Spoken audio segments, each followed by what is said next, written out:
तो जो गलतियां सुशांत सिंह राजपूत के केस में मुंबई पुलिस ने की थी, सेम वही गलतियां आकांक्षा दुबे के केस में सारनाथ की पुलिस और जांच कर रही टीम कर रही है, या फिर किसी के दबाव में जानबूझकर ये गलतियां की जा रही हैं, इसकी भी आशंका हो सकती है। अब तक आकांक्षा के केस में कुछ भी खास नहीं हुआ। पुलिस सिर्फ बातें कर रही है, सीसीटीवी की बातें, आकांक्षा के फोन अनलॉक होने की बातें और पार्टी के बारे में बात कर रही है, मगर एक्शन कुछ भी नहीं हुआ है। अभी तक सिंगल अरेस्टिंग तक क्यों नहीं की गई? और तो और छोड़िए, जिस कमरे में आकांक्षा को मृत पाया गया था, उस कमरे को सीज तक नहीं किया गया। एक तरफ किसी की बेटी चली गई, हजारों फैंस की चहेती एक्ट्रेस चली गई, वहीं दूसरी तरफ पुलिस गलतियों पर गलतियां किए जा रही है। न तो समर सिंह तक पुलिस पहुंच पाई है और न ही उस कमरे को सीज किया गया है। तो क्या पुलिस इंतजार कर रही है कि सारे सबूत मिट जाएं? वहीं दूसरी तरफ होटल सोमेंद्र के रात के शिफ्ट के कर्मचारियों को लेकर तो और भी भयंकर खुलासा हुआ है। तो आपको बताते हैं सब। आप भी आकांक्षा मामले में पुलिस की कार्य प्रणाली पर अपनी राय जरूर दें। आकांक्षा के इंसाफ के लिए इस खुलासे को ज्यादा से ज्यादा लोगों तक पहुंचाएं। कमेंट में जस्टिस फॉर आकांक्षा जरूर लिखें। चैनल के साथ जुड़कर चैनल को सब्सक्राइब कर हमारी ताकत बने। तो 5 दिन गुजर चुके हैं दोस्तों, मगर आकांक्षा दुबे के मामले में कोई भी अपडेट नहीं है। एक माँ की आंखें रो रो कर सूख चुकी हैं, एक भाई बिना बहन के सदमे में है, एक परिवार पूरी तरह उजड़ चुका है, मगर पुलिस के हाथ पूरी तरह खाली हैं। आकांक्षा दुबे केस की जांच कर रही पुलिस बिल्कुल वही गलतियां और वही लापरवाहियां दोहरा रही है जो कि 3 साल पहले मुंबई पुलिस ने की थी। सुशांत सिंह राजपूत की मौत के बाद भी सबूतों को मिटने दिया गया। जानबूझकर ऐसी कोई कोशिश ही नहीं की गई कि जिससे मामले की तह तक पहुंचा जा सके। और 3 साल बाद भी सुशांत की मौत सिर्फ एक मिस्ट्री है।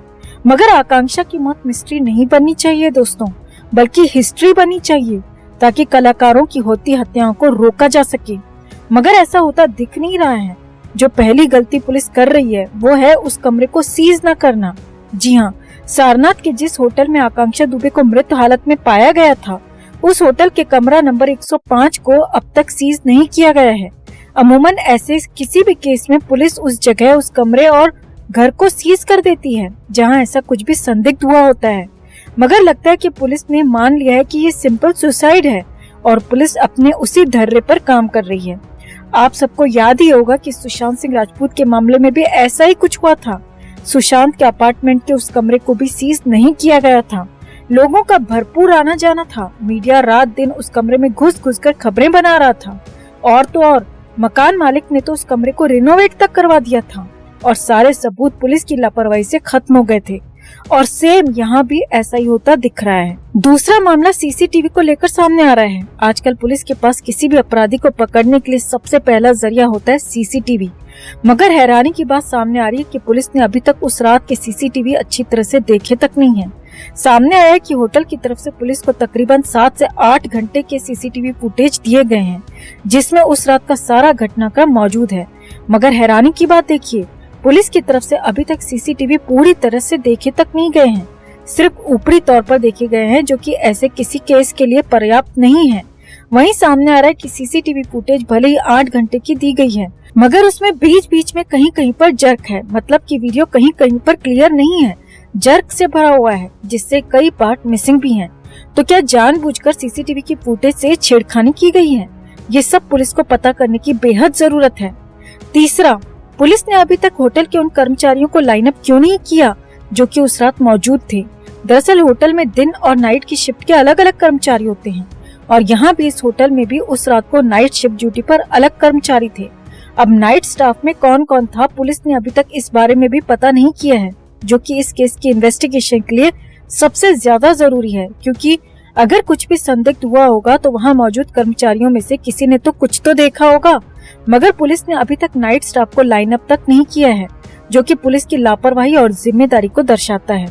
वहीं नाइट स्टाफ को लेकर जो बड़ी अपडेट आ रही है वो ये है कि 26 तारीख की सुबह जब से स्टाफ के कर्मचारी आउट पंच करके गए हैं, तब से वापस लौटे ही नहीं है। जी हाँ, ये बड़ी हैरानी की बात सामने आ रही है कि जिस रात आकांक्षा की मौत हुई उस रात से होटल के कर्मचारी अभी तक काम पर वापस नहीं आए हैं, जो कि अपने आप में कई बड़े सवाल खड़े कर रहा है।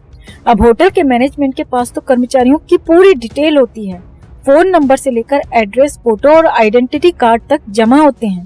तो पुलिस के लिए तो ये चुटकियों का काम है कि वो होटल के कर्मचारियों तक पहुंच जाए।